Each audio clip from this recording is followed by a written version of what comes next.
নমস্কার বন্ধুরা, আমি পলাশ বিশ্বাস আর আপনারা দেখছেন পলাশ বিশ্বাস ভিডিওস। আশা করি আপনারা প্রত্যেকে ভালো আছেন এবং আপনাদের বাগানের প্রত্যেকটি গাছ ভীষণ ভীষণ ভালো আছে। বন্ধুরা, থাম্বনেল আর টাইটেল দেখে বুঝতেই পেরে গেছেন যে কোন বিষয় নিয়ে আজকে আলোচনা করতে চলেছি। হ্যাঁ বন্ধুরা, অ্যালামুন্ডা বা অলকানন্দা ফুল গাছের জুন মাসের পরিচর্যা।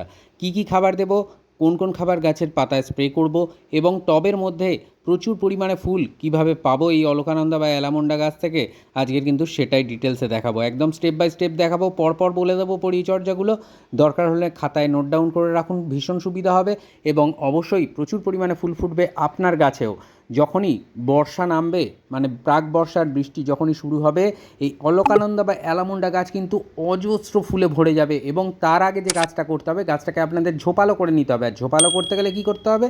সফট প্রুনিং বা পিঞ্চিং করতে হবে। এবং যত বেশি মাত্রায় আপনারা গাছ থেকে ডাল আনতে পারবেন, তত বেশি মাত্রায় কিন্তু আপনারা কুঁড়ি এবং ফুল পেয়ে যাবেন। তো এই গাছটা দেখুন যে কীভাবে ঝোপালো হয়েছে এবং কত করে কুঁড়ি কিন্তু এর মধ্যেই চলে এসেছে। তাই বলি বন্ধুরা, যে যে পরিচর্যা আমি দেখাই সেইগুলো যদি করতে থাকেন এবং প্রতিদিন সন্ধ্যে 6টায় বিভিন্ন গাছের পরিচর্যা নিয়ে আমি দেখাই। মান্থলি পরিচর্যা, যারা নতুন ভিউয়ার্স তাদের উদ্দেশ্যে বলছি, যারা মান্থলি পরিচর্যা যেগুলো গাছের কী কী খাবার দেবো সারা মাস জুড়ে, এবং পরবর্তীকালে যে তরলগুলো আমি দিতে বলি, যে তরল সার যতদিনের ব্যবধানে দিতে হবে সেটাও আমি দেখাই, যখন আমার বাগানে অন্যান্য গাছে আমি ওই তরলগুলো দিই। তাই পলাশ বিশ্বাস যেটা তার বাগানে করে সেটাই কিন্তু আপনাদের সামনে তুলে ধরে। এই গাছের বা অলকানন্দা গাছের যে ব্যাপারটা বা অ্যালামন্ডা গাছের যে ব্যাপারটা, সেটা হচ্ছে লতিয়ে যাওয়ার প্রবণতা। এটাকে সরাতে হবে। কি করে করবেন? যখনই দেখবেন এই যে কুঁড়িগুলো হচ্ছে, কুঁড়িগুলো যখনই ফুল আকারে ফুটে যাবে, গাছটা কিন্তু পিঞ্চ করে দিতে হবে বা সফট প্রুনিং করে দিতে হবে। তখনই হবে কি, গাছের সাইড থেকে আরও ডাল আসবে এবং গাছটা কিন্তু স্ট্যান্ড হয়ে থাকবে, কখনোই লতিয়ে চলে যাবে না। তো এরই রকম অবস্থায় টবে যদি একটা স্ট্যান্ড আকারে গাছ আমরা করতে পারি, তৈরি করে ফেলতে পারি, তাহলে কিন্তু দুর্দান্ত রেজাল্ট পাওয়া যাবে বন্ধুরা। কারণ গাছটা দেখতে যেমন গোলাকার হবে ফুটবলের মতো, ঠিক তেমনই অজস্র মানে কুঁড়িতে আপনার গাছ কিন্তু ভরে উঠবে। আর প্রচুর পরিমাণে অলকানন্দা বা অ্যালামন্ডা ফুল ঠিক এইভাবে আপনার টবে ফুটে থেকে আপনার বাগানকে আলোকিত করে রাখবে। তো যে শুকনো ফুলগুলো হয়ে যাবে সেগুলোকে ছিঁড়ে ফেলে দেবেন। যে ডালগুলো আপনার মানে লতিয়ে যাওয়ার প্রবণতা, সেই ডালগুলোকে প্রুনিং বা পিঞ্চিং করবেন। প্রতিদিন শাওয়ার দেবেন, শুধু অলকানন্দা না, অ্যালামন্ডা বা যে কোনো বাগানের আপনার যে গাছই আছে, এই গরমে আপনাদেরকে বলবো যে স্প্রে করে অন্তত 2 থেকে 3 বার স্নান করিয়ে দিন। তো দেখুন, এই যে ডালগুলোকে পিঞ্চ করে দিয়েছি যাতে করে না লম্বা হয়ে লতিয়ে যায়। তো সেই জন্য কিন্তু এই পরিচর্যাটা আপনাদের মাথায় রাখতে হবে। এবং যখনই দেখবেন গাছের কাছে গিয়ে দাঁড়াবেন, তখনই দেখবেন যে এইরকমভাবে লতানে ডাল আসছে, তখনই কিন্তু এইভাবে আপনারা মাথাটাকে কেটে ফেলবেন। তো তাহলেই দেখবেন যে গাছটা কিন্তু ঝোপালো হবে এবং চারিধার ধরে কিন্তু অজস্র ডালপালায় আপনার গাছটা গোলাকার হয়ে উঠবে। তো আজকের আপনারা দেখতে পাচ্ছেন এই গাছটা আমার কতটা ঝোপালো হয়েছে। আগামী দিনে অবশ্যই আবারও দেখাবো যে আরও কতটা ঝোপালো হয়ে গেছে। তো এই জন্য বলবো বন্ধুরা, যে পরিচর্যা দেখাই প্রতিদিন সন্ধ্যে 6টায় বাগান সংক্রান্ত পরিচর্যা আসে, নতুন ভিউয়ার্সদের জন্য বলছি সাবস্ক্রাইব করে রাখুন চ্যানেলটাকে, তাহলে কিন্তু কোনো ভিডিও বা কোনো গাছের পরিচর্যা আপনারা মিস করে যাবেন না। প্রতিদিন সন্ধ্যে 6টায় বাগান সংক্রান্ত ভিডিও দেখতে অবশ্যই চোখ রাখবেন পলাশ বিশ্বাস ভিডিওসে। আর দেখুন টবের মাটি, আগাছা মানে ঘাস জন্মে গেছে। যেহেতু আমি অর্গ্যানিকটা বেশি ব্যবহার করি বা জৈব খাবার বেশি দিই, ঘুঁটে, গোবর, সরিষার খোল এই জাতীয় খাবার দিলে কিন্তু এই ঘাস, বা বিশেষ করে ঘুঁটে বা গোবর দিলে কিন্তু ঘাস আসবেই, জন্মাবে প্রচুর পরিমাণে। তো সেই ক্ষেত্রে শুকনো পাতা, ঘাস বা আগাছা যেগুলো থাকবে সব কিন্তু পরিষ্কার করে ফেলতে হবে টবের মাটি থেকে। তো টবের মাটি থেকে সেটাই করছি। এবং করতে করতে টব, যারা নতুন অলকানন্দা গাছ বসাবেন, তারা সয়েল মিডিয়াটা কীরকম বানাবেন সেটা একবার ঝটপট বলে দিই। তো যে টব আপনারা চয়ন করবেন, সেই টবের 80% আপনারা মাটি এবং কম্পোস্ট, সেটা ভার্মি কম্পোস্ট হতে পারে বা 1 বছরের পুরনো গোবর সার হতে পারে, মানে মাটি এবং কম্পোস্ট সমান সমান মাত্রায় নিয়ে আপনারা টবের 80% ভরে ফেলবেন। ফাঁকা থাকবে কত পার্সেন্ট? ফাঁকা থাকবে 20%। 20% আপনারা নিয়ে নেবেন বিল্ডিং কনস্ট্রাকশানে ব্যবহার করা হয় যে লাল মোটা দানার বালি, সেই বালি। তো হালকা ময়েশ্চারও থাকবে এর ফলে মিডিয়া, আর অবশ্যই একদম ঝুরঝুরে থাকবে। যেরকম দেখছেন, আমার কোনো কিন্তু খোঁচানোর জন্য কোনো কিছু নিতে হয়নি, এইভাবেই হাত দিয়ে চাপ দিলেই কিন্তু মাটি আমি আলাদা মানে সাইড করে দিতে পারছি। টবের চারধার দিয়ে রিং করছি, কারণ এখানে খাবারটা দেব। এই রিংয়ের মধ্যে খাবারটা দিলে এবং মাটি চাপা দিয়ে দেবো, তাহলে তাড়াতাড়ি খাবারটা ডিকম্পোজড হয়ে যাবে।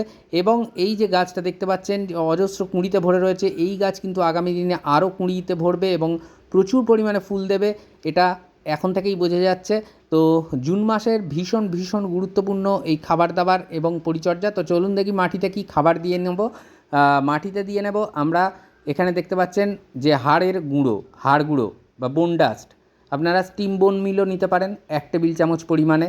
আর তার সাথে যে জিনিসটা নিতে হবে একেবারে ফসফরাসের দুর্দান্ত সোর্স অর্গ্যানিক আকারে বা জৈব আকারে, সেটা হচ্ছে হর্নমিল বা শিংকুচি বা শিং চাঁচা, এটাও নিতে হবে 1 টেবিল চামচ পরিমাণে। এটা হচ্ছে বায়ো পটাশ বা অর্গ্যানিক পটাশ বা জৈব পটাশ, যেটাই বলি না কেন 1 টেবিল চামচ পরিমাণে নিতে হবে। আর চাইলে যাদের কাছে নেই তারা রাসায়নিক ব্যবহার করবেন, আর কি করবেন। তো এখানে দেখুন নিমখোল 1/2 টেবিল চামচ এবং 1/2 টেবিল চামচ নিয়েছি এখানে লেদার মিল বা চামড়াকুচি সার। এর পরিবর্তে আপনারা মানে 10 দিন সরিষার খোল এনে দোকান থেকে গুঁড়ো করে সেই সরিষার খোল রোদ্রে শুকিয়ে 10 দিন রেখে দেওয়ার পরে আপনারা ব্যবহার করতে পারেন। আর সাদা রঙের হচ্ছে যেটা সিঙ্গেল সুপার ফসফেট, এই সিঙ্গেল সুপার ফসফেট 1 টেবিল চামচ নেওয়া হয়েছে। তো এই কটা খাদ্য উপাদান ভীষণ ভালো করে প্রত্যেকটার সাথে প্রত্যেকটাকে মিশিয়ে নিতে হবে, যাতে প্রত্যেকটা খাদ্য উপাদান ভীষণ ভালোভাবে একে অপরের সাথে মিশে যায় এবং এর ফলে গাছের টবের মাটির যখন কিনারা ধরে আমরা খাবারটা দেব, যাতে এই খাবারগুলো গাছ চারিধার থেকে, টবের কিনারা ধরে চারিধার থেকে গ্রহণ করতে পারে এবং খুব ভালোভাবে তা মাটির মধ্যে দিয়ে ডিকম্পোজড হয়ে গাছের পাতায় গাছ যাতে খাবারটাকে গ্রহণ করে নিতে পারবে, সেই ব্যাপারটার জন্যই এই পরিচর্যাটা আমাদের করতে হবে।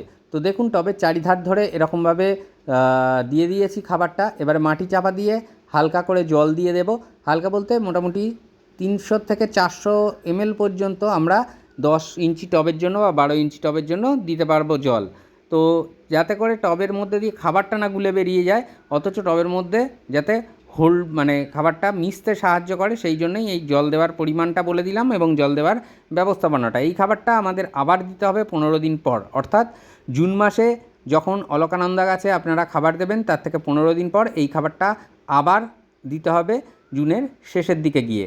তো বন্ধুরা এইভাবে খাবার দেওয়ার পর মাটিটা চাপা দিয়ে দেব এবং চাপা দিয়ে আমরা কিন্তু জল প্রদান করে দেব। তো এরপরে যে খাবারগুলো দিতে বলবো সেই খাবারগুলো কিন্তু বুস্টার ডোজের কাজ করবে। কীরকম? ঠিক 1 সপ্তাহ পরে, যেদিন টবের মাটিতে খাবার দিলেন তার থেকে ঠিক 1 সপ্তাহ পরে সরিষার খোল বা বাদাম খোলের জল আপনারা টবের মিডিয়ায় দিতে পারেন। সরিষার খোলের জল দিলে একদম পাতলা করে দেবেন, অর্থাৎ 1 কাপ যদি সরিষার খোল পচা জল জলটা নেন, তাহলে তার সাথে আরও 4 কাপ, ওই কাপেরই 4 কাপ সাধারণ জল মেশাবেন, মিশিয়ে সেখান থেকে 200 ml তরল আপনারা টবের মিডিয়ায় দিতে পারেন সপ্তাহে একবার করে। আর না হলে বাদাম খোলের জলও 200 থেকে 250 ml আপনারা প্রদান করতে পারেন টবের মাটিতে। তো এই তরল সার দেওয়ার ঠিক 3 দিন পরে, অর্থাৎ টবের মাটিতে যেদিন খাবার দিলেন তার মোটামুটি 1 সপ্তাহ পরে আমি বলবো সরিষার খোল পচা জল দিতে, তার 3 দিন পরে একবার হিউমিক অ্যাসিড টবের মিডিয়াতে প্রদান করে দেবেন। আর এটা একবারই করবেন, মানে 20 দিনের গ্যাপে গ্যাপে হিউমিক অ্যাসিড আপনারা টবের মাটিতে প্রদান করতে পারেন। যাদের কাছে লিকুইড ফরমেশনে আছে তারা 1 লিটার জলে 1 থেকে 1.5 ml, আর যাদের কাছে ডাস্ট ফরমেশনে আছে তারা 1 লিটার জলে 1 চা চামচ পরিমাণে নিয়ে আপনারা টবের তার থেকে 250, ওই 1 লিটার জল থেকে 250 থেকে 300 ml তরল হিউমিক অ্যাসিড মিশ্রিত জল আপনারা কিন্তু টবের মিডিয়ায় প্রদান করে দিতে পারেন। তাহলে দেখবেন দারুণ রেজাল্ট, দুর্দান্তভাবে খাবারগুলো ডিকম্পোজড হবে এবং প্রচুর পরিমাণে কিন্তু গাছ খাবার সংগ্রহ করবে এবং বেড়ে উঠবে, তার পাশাপাশি প্রচুর ফুলে ভরাবে। তো এটা যেটা দেখছেন এটা আমি বিজ্ঞাপন করছি না, এটা বায়োভিটা এক্স। এর পরিবর্তে যে কোনো মাইক্রোনিউট্রিয়েন্ট বা সিউইড জাতীয় যে ওষুধগুলো মানে খাবারগুলো রয়েছে, মানে সে মাইক্রোনিউট্রিয়েন্টগুলো আছে সেগুলো ব্যবহার করতে পারেন। সেক্ষেত্রে আপনারা ব্যবহার করতে পারবেন, সাগরিকাও পারেন করতে, খুব ভালো রেজাল্ট পাওয়া যায়। এছাড়া অল ইন গোল্ড সুপার বা আপনারা অ্যাগ্রোমিন গোল্ড, অ্যাগ্রোমিন ম্যাক্স, এরকম বিভিন্ন যে কোনো আপনারা মাইক্রোনিউট্রিয়েন্ট একটা গাছের পাতায় স্প্রে করবেন। 15 দিন ব্যবধান রাখবেন মাইক্রোনিউট্রিয়েন্ট স্প্রে করার, আর যেদিন টবের মাটিতে খাবার দিলেন তার 3 দিন পরে থেকে আপনারা এই মাইক্রোনিউট্রিয়েন্ট দিতে পারেন। আর মাসে 2 বার দিতে হবে এই অনুখাদ্য বা মাইক্রোনিউট্রিয়েন্ট। আর এছাড়া আপনারা গাছের পাতায় স্প্রে করতে পারেন NPK 0050 দুর্দান্তভাবে ফুল ফুটবে, ভরে যাবে অজস্র ফুলে। আর এই এনপিকে 0050 10 দিন ছাড়া ছাড়া আপনারা গাছের পাতায় স্প্রে করতে পারেন। সেরকম পোকামাকড় লাগার সম্ভাবনা থাকে না, তবুও সপ্তাহে একবার করে নিম অয়েল আপনারা গাছে স্প্রে করে দেবেন, খুব ভালো থাকবে। সমস্ত বাগানের যত গাছ আছে সব গাছেই নিম অয়েল স্প্রে করতে পারেন। তো এই ছিল মোটামুটি অলকানন্দা বা অ্যালামুন্ডা গাছের এই জুন মাসের পরিচর্যা। তো এভাবেই পরপর যেভাবে বললাম সেভাবেই করবেন। 15 দিন পর খাবার দেওয়ার মাটিতে, তারপরে কিন্তু আবারও এইভাবে যেভাবে বলে দিলাম প্রথমবারটায়, সেই একইভাবে কিন্তু আপনারা পরিচর্যা করে যাবেন। আর এছাড়া পেঁয়াজের খোসা, আলুর খোসা মিশ্রিত তরল তো দিতেই পারেন সপ্তাহে 2বার করে। তো আজকের মতো এ পর্যন্তই, আবার আসবো আগামীকাল ঠিক সন্ধ্যে 6টায় নতুন কোনো গাছের পরিচর্যা বিষয়ক ভিডিও নিয়ে। ততক্ষণ সকলে সুস্থ থাকুন, ভালো থাকুন, প্রচুর পরিমাণে গাছ লাগানোর পাশাপাশি দেখতে থাকুন পলাশ বিশ্বাস ভিডিওস। মন থাক চিরসবুজ, পৃথিবী হোক সবুজময়, এই বলে আজকে এখানেই সমাপ্ত করছি। খুব ভালো থাকবেন সকলে। হ্যাপি গার্ডেনিং বন্ধুরা, নমস্কার।